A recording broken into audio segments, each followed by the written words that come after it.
the Advanced Training Center has truly found a home in Jefferson County. Our goal has largely remained the same since we initially began the design and development of the Advanced Training Center: to deliver mission-specific training to our workforce to meet emerging Homeland Security challenges at and beyond our borders. Today's ceremony underscores our ongoing commitment to this goal and our dedication to ensuring this campus remains a state-of-the-art training center for U.S. Customs and Border Protection's law enforcement personnel and our leadership team. The building we are looking at now is the conclusion of a 5-year interagency and inter-industry effort to plan, design, and develop Monarch Hall.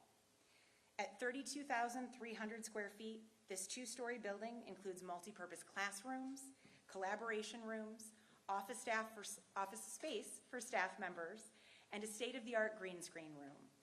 This newest addition to the Advanced Training Center will provide critical features to enhance the Office of Training and Development's work in fulfilling its mission and meeting the rapidly evolving training demands of our agency. We would not be standing here without the support of Congress, especially that of Senator Capito, who helped to secure the generous funding for the building we are dedicating today. I also want to take a moment to acknowledge Office of Facilities and Asset Management Assistant Commissioner Yvonne Medina and Office of Training and Development Assistant Commissioner Chris Hall. Their joint leadership, coupled with the extraordinary efforts of their respective teams, helped bring forth the facility you see today. Finally, I'd like to recognize the collaboration with the U.S. Army Corps of Engineers and Lobar Incorporated. We are grateful for their professionalism and commitment to helping us achieve this milestone in a timely manner and within budget. We are thankful for these combined efforts of all who have been involved in the project from inception to completion. Before we hear from our speakers, I would like to ask everyone to please stand for the presentation of colors from the U.S. Customs and Border Protection Honor Guard and the singing of the national anthem by Ron Madison, Office of Facilities and Asset Management. All uniformed personnel, up 10, put.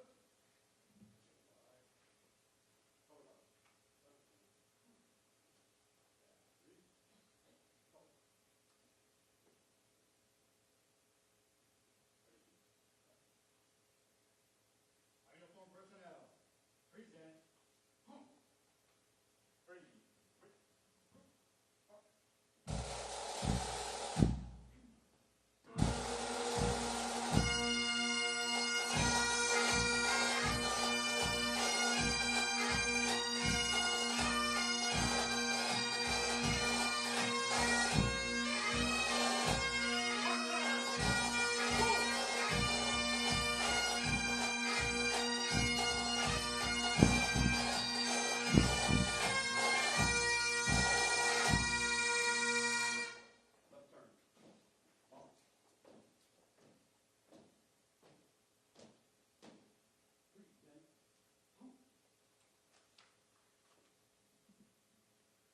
Oh, say, can you see by the dawn's early light what so proudly we hailed at the twilight's last gleaming, whose broad stripes and bright stars through the perilous fight o'er the ramparts we watched were so gallantly streaming, and the rocket's red glare, the bombs bursting in air, gave proof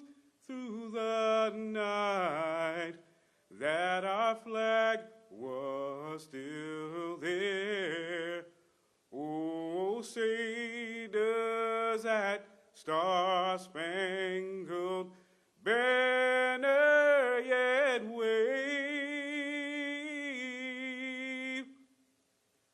o'er the land of the free and the home of the brave? Who? Our uniformed personnel. Order. Who? Ready. Wait. Start.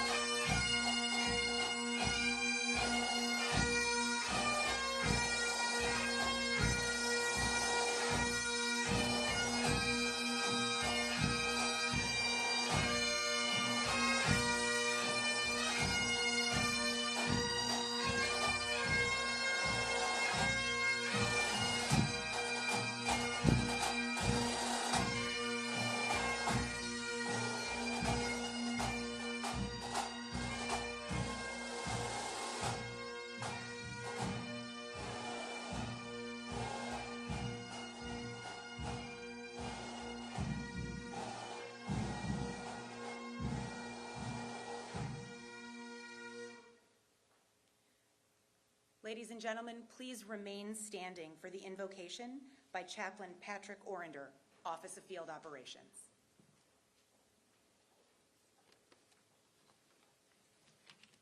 Heavenly Father, source of wisdom, strength, we gather here with this grateful heart to dedicate Monarch Hall. Thank you for this vision and commitment that brought this center to life. Please empower our workforce. We are especially grateful for the steadfast support of the senior leaders of U.S. Customs and Border Protection. The dedication, guidance, and investment have made this milestone possible to continue to shape the future of our mission. Bless all who will teach, work, and learn here. May they be equipped with the knowledge, the skills, and the character to serve and protect our homeland with excellence and integrity. We ask that you bring the blessing upon West Virginia and the surrounding communities, faithful neighbors who support and strengthen our mission. Guide our leaders, Secretary Noem, Commissioner Scott, Senator Capito, and Representative Moore, and all present today. Grant them unity, wisdom, and resolve in their service. May this hall stand as a beacon of purpose, inspiring dedication to our safeguarding of our nation. Amen. Thank you, Chaplain Orender.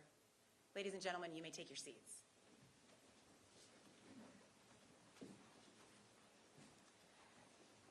Since becoming the 8th Secretary of the Department of Homeland Security, our first speaker, the Honorable Kristi Noem, has been an unwavering champion of our agency's important border security mission and of our dedicated workforce who serve and protect the American people. We are very grateful to have Secretary Noem's leadership in all we do at U.S. Customs and Border Protection. We are especially honored to have her join us today for this momentous occasion. And now I ask you to all help me welcome to the stage Secretary Noem.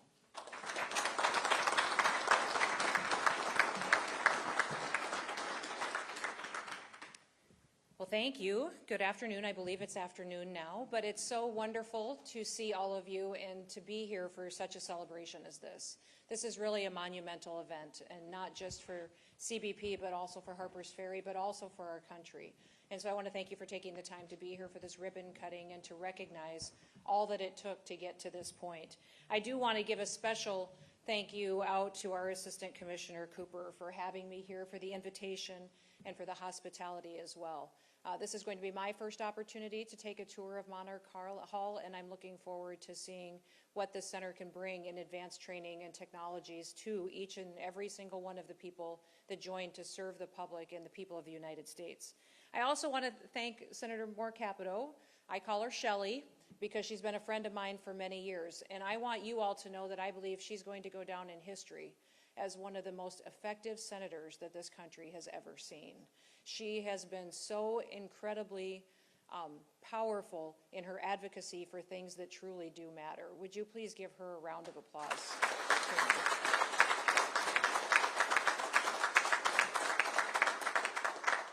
She doesn't just advocate for funding for this campus when she talks about Harpers Ferry and what this training center means. For years now, she has championed bringing the dollars that are necessary here to get this hall built. In fact, I think her alone, in her role on the Appropriations Committee, but also in the Senate and to members of Congress, have secured over $32 million to complete this hall. But when she does that, she tells the story. She tells the story of the men and women that will be here, that will train here, what it means for our country, what it means for our security and the ability of our families to be able to sleep and raise their children at night in a country where they're safe and where they can still pursue the American dream. I've been a long believer in the old proverb that says, what you see with your eyes, you carry in your heart. And I know that she does when she talks about this place, when she talks about West Virginia, and when she talks about what CBP means to this country as well. And also I want to thank Congressman Moore. I don't know of anybody else who got elected and hit the ground running harder and faster than he did. He works tirelessly not only for his congressional district, but also to make the House of Representatives a much more effective body. At days it can be challenging, I'm certain, which I'm grateful you're close enough to home. You can come home and detox once in a while. But I will tell you that when he stands up in a room and he speaks, people stop and they listen. And that rarely happens with members of Congress. When other colleagues are gathered together to learn about the facts behind a project or want to know for certain what truly is the situation that this policy will bring forth in this country, when Congressman Moore speaks, his colleagues listen to him, and he speaks with wisdom and discernment. So I want to thank both of them for being advocates of this facility and advocates of CBP and the work that they do every single day. There's a few other people that I do want to acknowledge. We have the opportunity to have Commissioner Rodney Scott with us today. I don't know if this is his first official event since being confirmed as the new commissioner of CBP, but if you would all congratulate him with me, I'm so thrilled at his new leadership role. It is not necessarily all that fun to go through a Senate confirmation hearing, but he did it, and he did it with grace.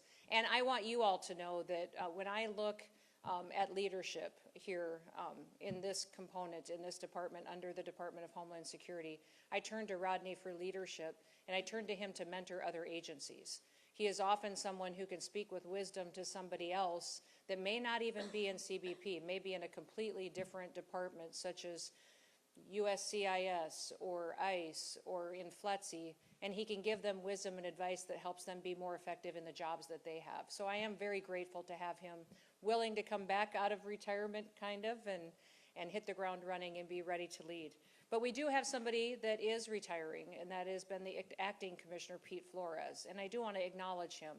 I have never met someone who has served with such a steadfast consistency and care for the post at which he is responsible for than Pete. I haven't known him that long. I first met him when I was nominated for this position, but have gotten to spend hundreds of hours with him, and no matter what I said or did or decided, he looked at me and said, "Yes, ma'am, and this information might be helpful to you," and educated me and helped us make the best decision for our country. I've appreciated him more than probably he'll ever know. But if you do get the chance to spend some time with him, let him know how highly I think of him. We are grateful for his leadership. Also, thank you to Acting Deputy Executive Assistant Commissioner Cheryl Davies and Assistant Commissioner for Training and Development, Christopher Hall. And they have been absolutely fantastic for what they have done to lead our team and to commit to overtime. We all know that the last several years have been challenging, and with a change in administration comes many changes. But with those changes also comes a lot more work and a lot more time and dedication to get people back to securing the border to what President Trump has promised the American people, and back to doing the jobs that they needed to do in order to ensure we did that very quickly. They have put in overtime, and that has been absolutely fantastic to see their commitment. I also want to say thank you to the Advanced Training Center and Interim Director, Christopher Line, who has been amazing for the dedication of running the day-to-day operations of this center and the expansion, which continues to grow, and more people which will be inspired to come and to learn here and to serve here and to train here. I have long believed that when you invest in things, you show that you truly do care about them. For years and years, I was a children's pastor at our church.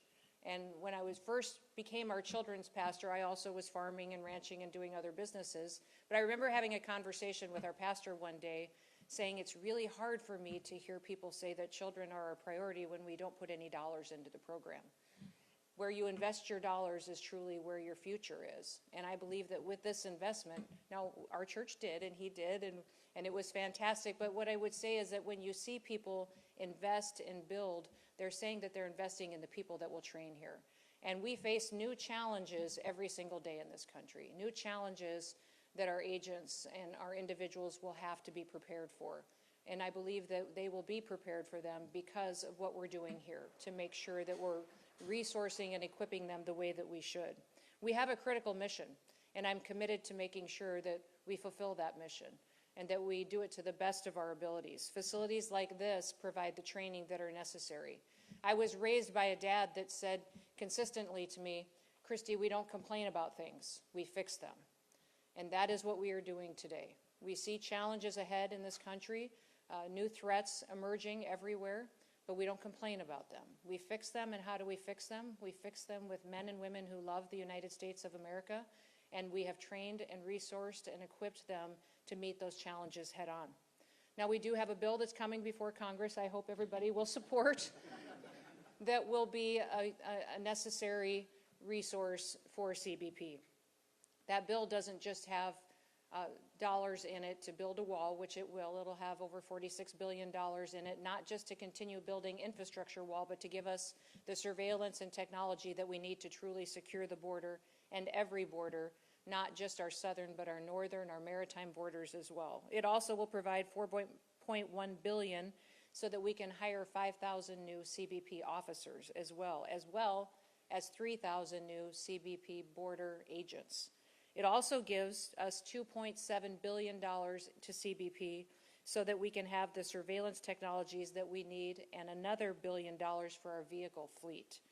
It allows ICE to hire 10,000 new officers, which we cooperate every single day to secure our country. And it will also allow us to double our detention capabilities that may be necessary as we do our work. It also will address salary and bonuses, which I think is incredibly important. When you make sure that we take care of our people that work for us, we're taking care of their families. I don't know of anybody that can do their job with excellence if their family is in crisis at home. And that's the one thing that I want everyone who works with CBP to know is that we've got your back, but we care about your family, and we care about your family's futures as well. One thing that I want to leave you all with today is to never lose sight of our priorities, of what our mission is. Our mission at the Department of Homeland Security is to secure the homeland with honesty, with integrity, and to do that in a way that best represents the United States of America. CBP has done that with excellence. They have done their job and overachieved anything to which I could have thought was possible in such a short period of time. This training center is going to allow us to do even more far into the future. So thank you for wrapping your arms around this facility and the people that will train here. Thank you to the chaplain for praying over this building and the people that will train here, that God's hand and that this hedge of protection will be over them. And I'm so honored that you invited me to be with you today to celebrate this. This is a special day, and it's a special day not just for CBP, but for our country. May God continue to bless you, and may God continue to bless this great country, the United States of America. Thank you.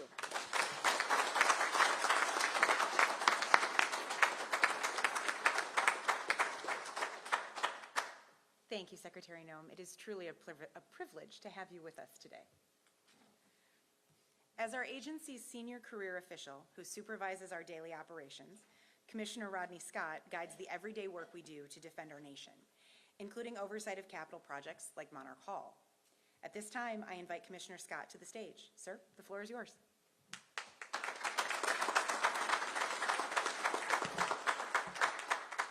Good afternoon. I'm going to keep my remarks a little bit short, but I really do want to thank Secretary Noem for being here. Thank you for the support you've given us from day one and your investment, not just of time here, but time with the leadership teams.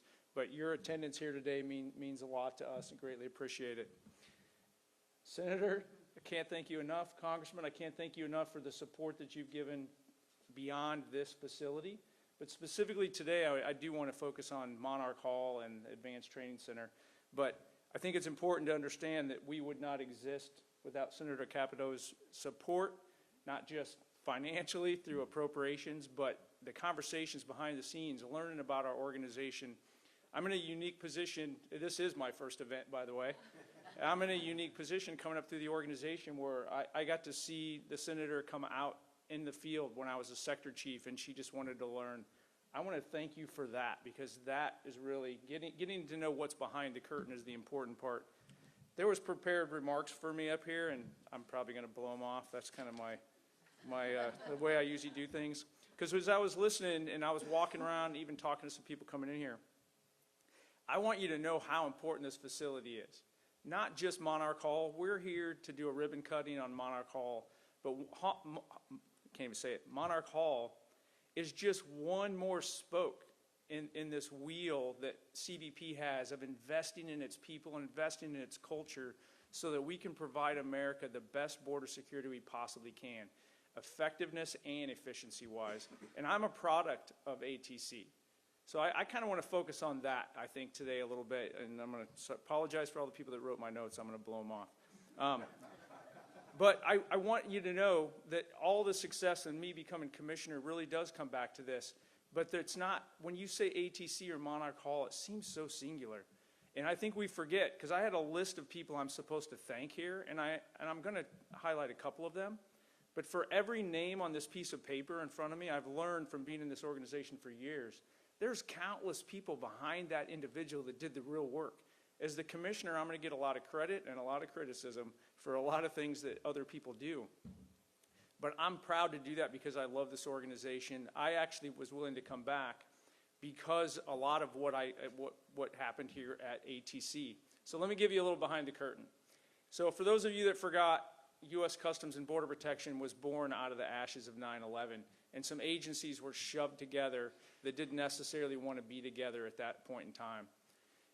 Advanced training, not the academy, is what fixed that and made CBP an actual culture, a family, and an organization. And it was intentional decisions by leadership that came before me that said, hey, to be what America wants us to be, what America needs us to be, we need to be one. So basically, ATC was the place where CBP, where Legacy Border Patrol, Immigration, Customs, Ag, kind of got pushed together, and it was a safe space to have some tough conversations. Some fireside chats with some leadership that was outside of your chain of command and couldn't necessarily discipline you immediately. Freed up some opportunities. But I want to thank the leaders that came before us, and I really want to thank the leaders that are sitting here in front of you. I want to thank Chris. I want to thank facilities. I want to thank Army Corps of Engineers for the tactical piece of it. Council. I don't think there's anybody in CBP that hasn't benefited from and or invested in ATC. But it's not just about, giving our current leadership, a weekend away to like brainstorm.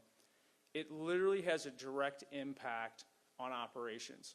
So I'm going to highlight that for just a minute, and then I'll probably shut up.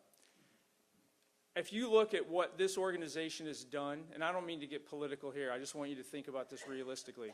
If you look at what this organization has done to secure the border since January 20th in a record amount of time, that had a lot to do with presidential policy and knowing you had top cover. But what it really had to do, like I talked about that cascading effect, right, was an organization that had literally been taught to not accept failure.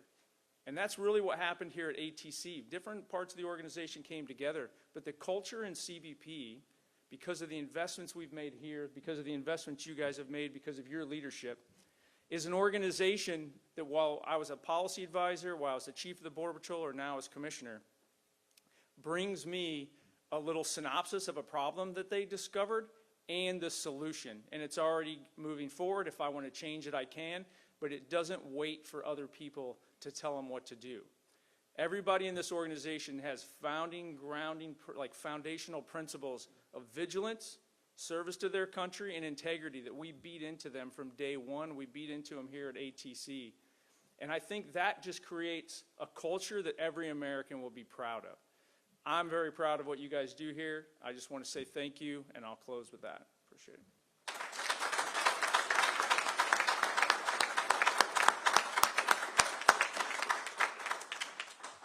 Thank you, Commissioner Scott. Our next speaker is the Honorable Shelley Moore Capito, U.S. Senator from West Virginia.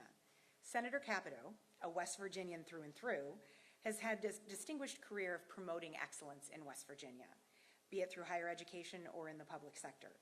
As former chairwoman and ranking member, and now current majority member of the Senate Homeland Security Appropriations Subcommittee, we appreciate Senator Capito's commitment to understanding what we do along the U.S. border and beyond, and for supporting our mission.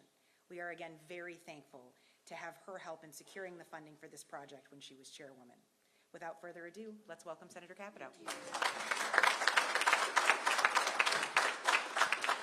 Well, thank you very much for the warm introduction, and I am so happy to have the Cabinet Secretary here, who I call Kristi, because we served together for 4 years and we've known each other. She's an excellent governor in her home state of South Dakota, and just a really warm, as you can tell, very warm and dedicated and great family person as well. So it was fun for us to fly out and do some catching up to do.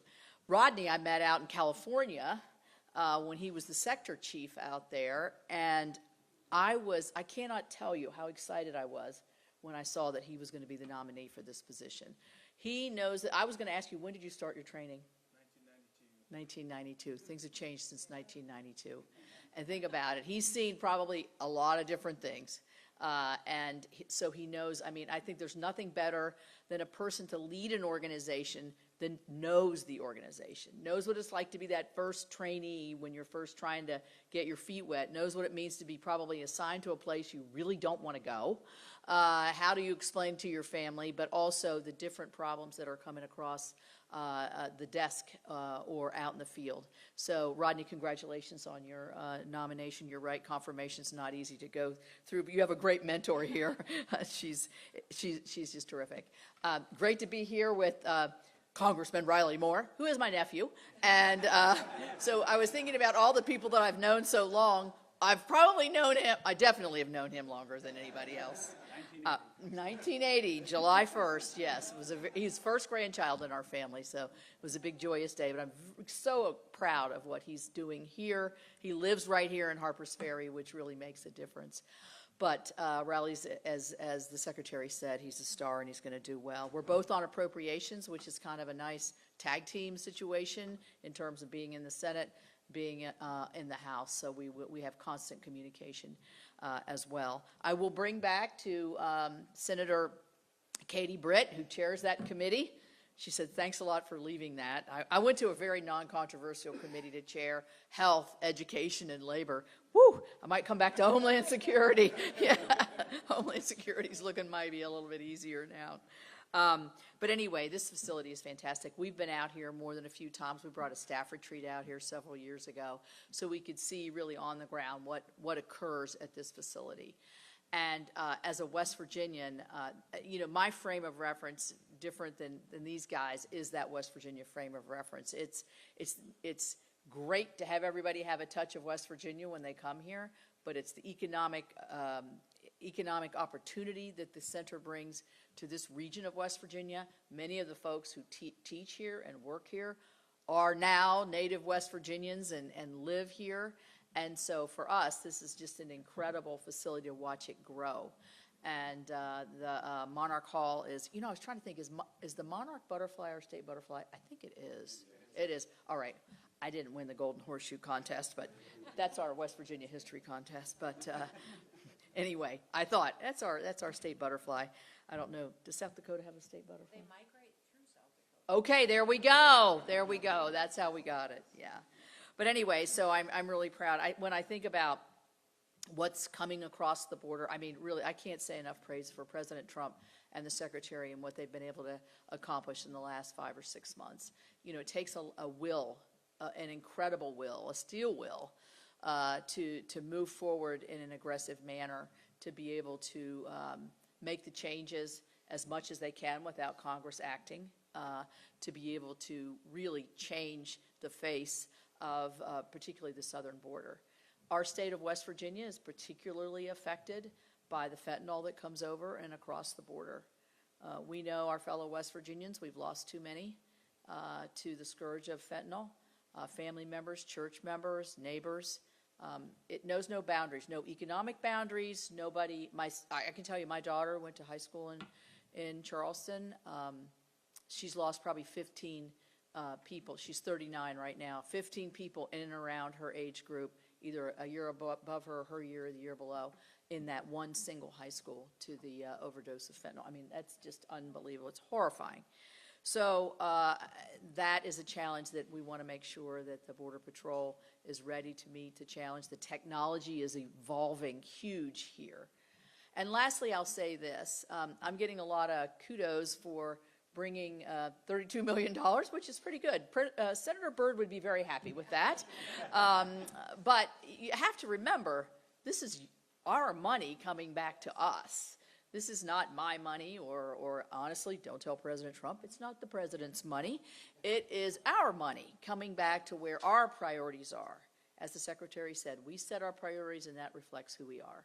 And so to have the training that we have here, to be able to have so many people touch West Virginia and be a part of West Virginia and always have a bit of West Virginia left in their heart, no matter where they go across this country, is a great thing for somebody who is a native West Virginian and loves it like we all love our home states. So thank you so much for coming out today. It's been remarkable that you would take the time. I was kind of fully waiting for her to cancel because of all of the other things that are going on. But I will see the best decision, besides the Secretary coming here, is whoever made the decision to not have this outside. Now, that shows you how smart everybody is here at the training center, because off that pavement, it'd be over 100 degrees probably. Anyway, I'm so proud of everybody. Thank you, and let's keep up the good work and make sure that we do as we want, and that's securing our borders and making sure that we can have that American way of life that we all love and cherish. So thank you all very much.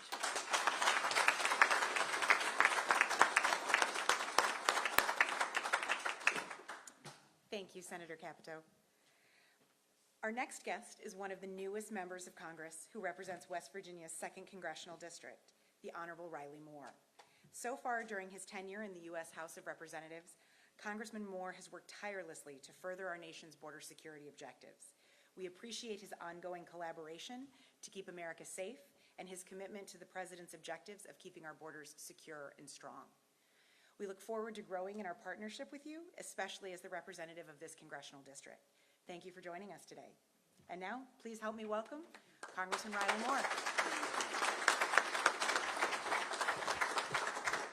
Thank you very much. Feels like I was just here because I just was.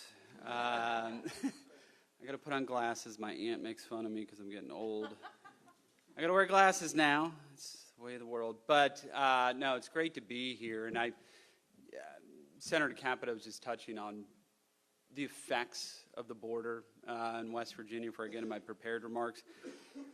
This is just last May, 2 miles from here, an illegal immigrant killed somebody in our community and burned her body.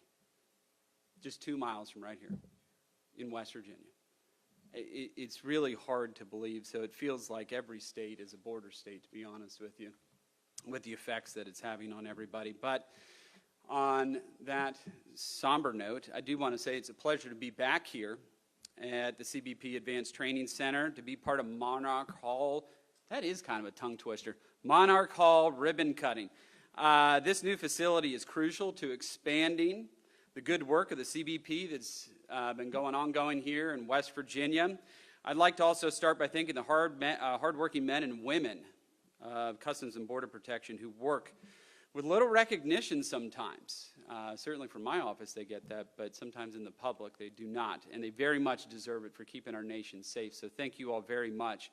I also want to extend my gratitude to Senator Capito, Aunt Shelley, who has used her position on the Appropriations Committee to secure this funding for this great facility that we have here. And I'm so proud to be the only freshman member of the House Appropriations Committee. And I look forward to working with the Senator and you all here at the Advanced Training Center to further expand and continue the mission. I'm also grateful, so grateful for Secretary Noem for being in Harpers Ferry, West Virginia. Thank you so very much. I live 5 minutes from here. Somebody told me last month, Secretary of Homeland Security is going to be 5 minutes from my house. I wouldn't believe it. But here you are. So thank you so much for being here today and your unwavering support for law enforcement, particularly CBP and the Advanced Training Center here in Harpers Ferry. The previous administration, though, certainly had no hesitation leaving the border wide open for the last 4 years and throwing our brave CBP officers and agents under the bus. Simply put, they just didn't let them do their jobs. And this has had grave consequences. Over those prior 4 years, millions of illegal immigrants poured across our border. This includes tens of thousands of special interest aliens who we know pose a national security threat to our country, including known terrorists that the previous administration gave free rein to cross the border and to disappear into the interior of this country. Last year, the FBI arrested several of these individuals for plotting a terrorist attack.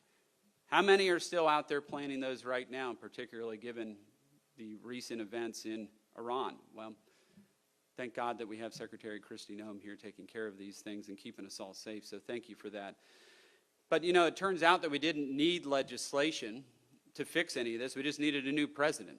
That's all we needed to be able to fix this, and a new administration to come in, and a president who would let you folks do what you do best, protect our border and keep Americans safe. As a result, the number of border crossings has cratered to historic lows. It's hard to believe there's hardly anybody trying to cross right now, with just 8,400 encounters in the month of April compared to 129,000 last year in the month of April. It's just astounding. Just 2 weeks ago, I visited this facility, as I mentioned at the outset, with several of my House colleagues. We did bring some other House members out here. While here, I tried the training simulator, which allows instructors to gauge officer and agent responses to lifelike situations without putting anyone in harm's way. You were there for that, so you can attest to this. I did a good job on this. There was a guy coming up with a knife, and there was somebody in the car. I neutralized both these folks in 1.5 seconds with 7 rounds. One of them a headshot through a windshield. That's correct. So we're big Second Amendment supporters in West Virginia. So I'd like to come back out to the gun range whenever you get some time. But it's a great simulator. It was very, very lifelike. And actually, the simulator gun itself had the weight of like a Glock. It felt like an actual handgun and had a bit of recoil and all that, which I found very interesting. So thank you for that again. And I'm also... if you ever need any help out in the field, though, you know, give me a shout. I'll head on down. But I'm also excited to share that I will also be introducing legislation. We talked about this during our brief in the House to realize CBP's goal to swap parcels of land here currently owned by DHS and Interior, and hopefully get those additional 25 acres so we continue to grow this wonderful facility. Allow me to once again express my gratitude for the important work being done here at this facility and for the invitation to address you all today. Thank you so very much, and God bless you all. Thank you.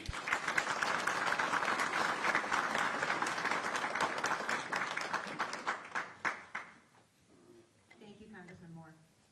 And thank you to all of our distinguished guests for being with us today. I now ask Assistant Commissioner Yvonne Medina to come forward and present the ceremonial key to Assistant Commissioner Chris Hall.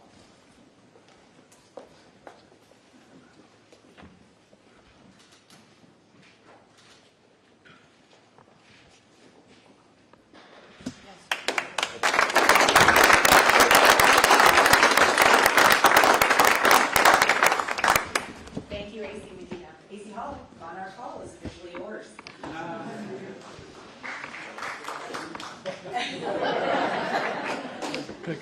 At this time, I ask the representatives from the council. Sir. Yep.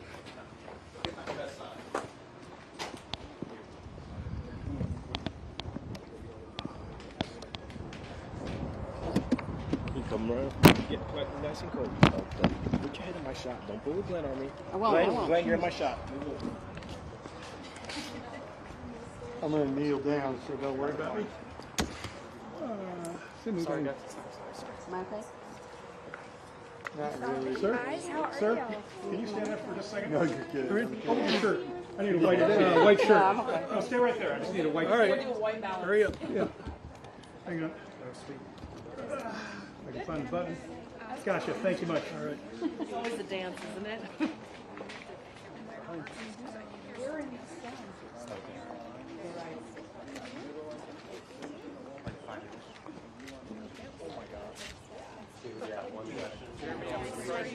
Yes, absolutely. Big enough? Big enough. Shelley and I will present. All Yeah. three of us are supposed to hold these things. Get our hair.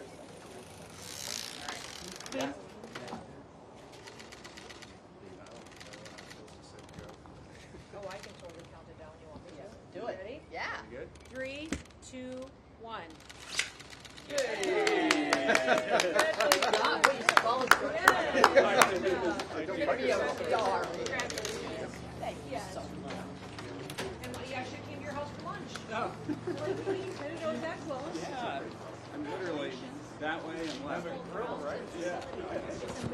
Now, and this is going to be It's on. right here. Right. So it's a mirror of this for young classrooms, so we'll have 150 students every day. So what will the total be? So right now we train between 450 and 500 students a day. We hope to get up to 750 students a year, plus staff. What's the average day? What the time? We go from 3-day courses to 6-week courses. And you can put them up now, see, for a while they were putting them up. So how many go through in a year? We were up to like 60. Are you really? It's important too because it's all different levels. So Yeah. they have advanced training with the firearm. That stuff's all fine. But we have first line supervisor training that's not just a actually all of it. I think everything I've been told to and senior leaders to talk to them. The CBPLI that we run through here, the Customs and Border Protection Leadership Institute. Part of the benefit then, and I didn't understand at first because I was the very, very first class. The very first class. But we force our leaders to participate in it as mentors. And early on, that was way more important because they realized that guys were going out to the field and some of the old timers just didn't get it. Yeah. So by forcing the leadership to mentor the new guys, it actually created that family bond as well. Everybody kind of got to know each other, you could have more open conversations. So it's been a long progress, but I argue, man, this has paid off dividends. Yeah, it's great. Yeah. Fentanyl specifically. Yeah. Yeah, I had to wait. Yeah. Oh, yeah.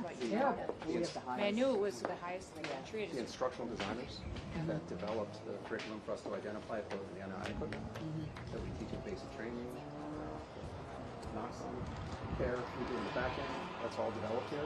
Is it? Plus the designers that developed the precursor chemical identification for our canines, those instructional designers were here. So we started training fentanyl detection with our canines 5 years before anybody else knew it. And the instructional So designers you that bring the developed dogs out here? no, the instructional designers are here, and Oh, they and go then out they to go out work. and They go out to everybody work. does. Everybody else. So the team I know that's there's a dog here, training Yeah, we're place. gonna know the it's real close. canines. Yeah, it's in front row. Yeah. In front row, we train all the customs dogs there in El Paso. Yep. All our border patrol. Keep getting up the roads. There's one at every house. Hand off to, The best training. Yes. You want to sign the ribbon you just Absolutely. Oh, sure. Yes. Secretary Noem, could you answer one question? One question. That's okay. Thanks, sir. Jennifer? Thanks for coming, guys. Do appreciate it. thanks for having us.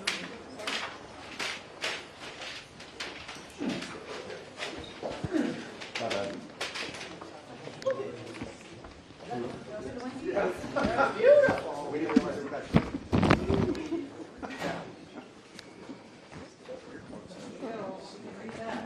Are we on? Yeah. Secretary Noem. Yes. Quick question on Sure. Iran. As we have currently missiles raining down on a U.S. force in Qatar, what is your biggest concern when it comes to safety for Americans? Well, you know, the President of the United States is making some very important decisions right now. My responsibility is to secure the homeland and to do all I can to make sure that we're identifying threats that may be here, what we can do to get in front of them before anything could happen to the population that live here in the United States, but also to work with our local governors and law enforcement to make sure that they recognize potential threats or suspicious activity. Are you that's what seeing we've any been. We have not current? seen any currently, but I do know that I'm going to leave here and go get some intelligence briefings and need to get into a secure area for some new information. So I'll know more later. Thank you. Is DHS particularly concerned about the 1,500 internationals that entered during the Biden administration, or were arrested rather, and then half of whom are within the U.S.? Is that No, we did see thousands of people come into our country over an open border under the Biden administration that came from the Middle East. Have always been aware of the fact that some of these folks that may have come into our country could have potentially been radicalized. And so that is why we continue every day to go out and identify individuals that could be a threat to our homeland. And we'll continue to work to do that. We recognize that as tensions escalate, that means that there could be more potential for threats here at home. And so that's why we're at an elevated threat right now, and we'll continue to stay diligent. What about ahead of events like July 4th? Is there a particular concern ahead of major events like that, sleeper cells? You know, there's been concern since I took this job. We have incredible threats to this country from many nations that are enemies to the United States of America. You know, it's not just Iran, it's North Korea, Russia, China.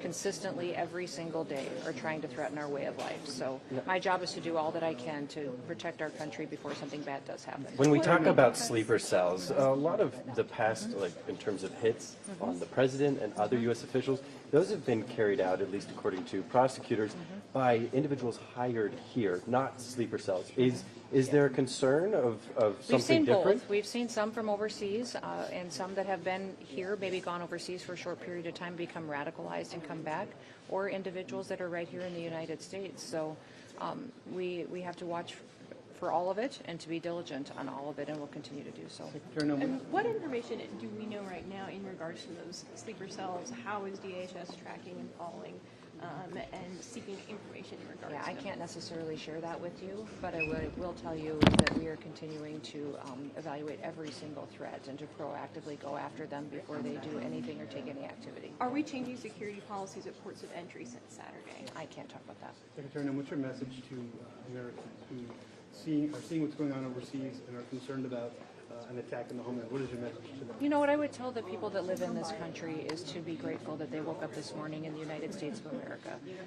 Because we woke up here, are more blessed than 99% of the people in the world, because we live in a country where freedom and liberty is embraced, and that's what our president was protecting by going after specific nuclear sites in Iran. That was something that was non-negotiable, and he did not do anything except take out the potential for that nuclear weapon to be utilized. This country is leading the world and has been for many years, and will continue to do so as long as we still have strong leadership like President Trump's in the White House. Are Americans safer today because of the actions on Saturday? I believe that the president worked aggressively to make sure that we are safer, and will be into the future as well. Are you aware of any threat that was issued to Trump while he was overseas by Iran saying I we can't might? speak to that, but thank you. Thank you guys so much for coming. Thank you. Thank you, Secretary. Can you get her?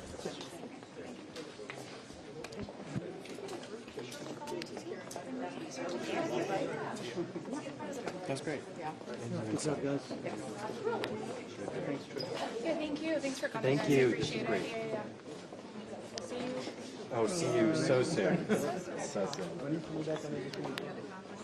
never going to be invited by you, right? No, Anybody else who wants food? Tia? Sorry. Oh, right there. Okay, come on in. Nobody saw that. We're good. Writing everybody else.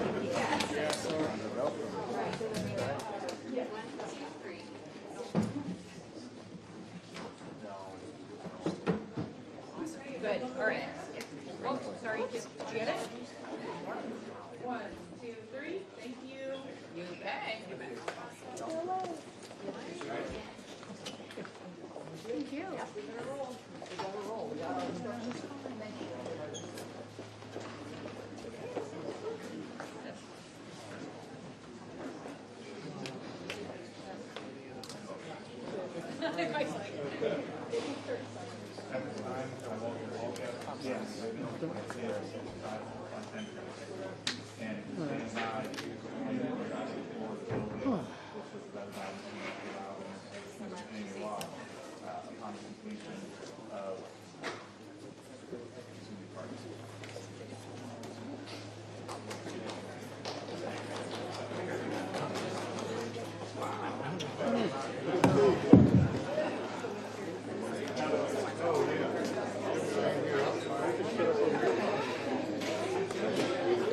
At this time, I welcome all guests to sign the ribbon on the table beside the front entrance and to join the guided tours of the building, which will proceed shortly after the distinguished guests are complete. We are slipping out.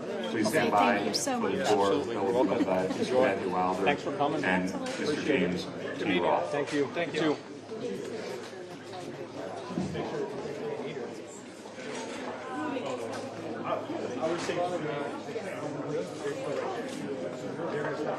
We were gonna get a photo. We were gonna get a photo.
I don't know, that's what I'm waiting to see, because I don't know if they're there.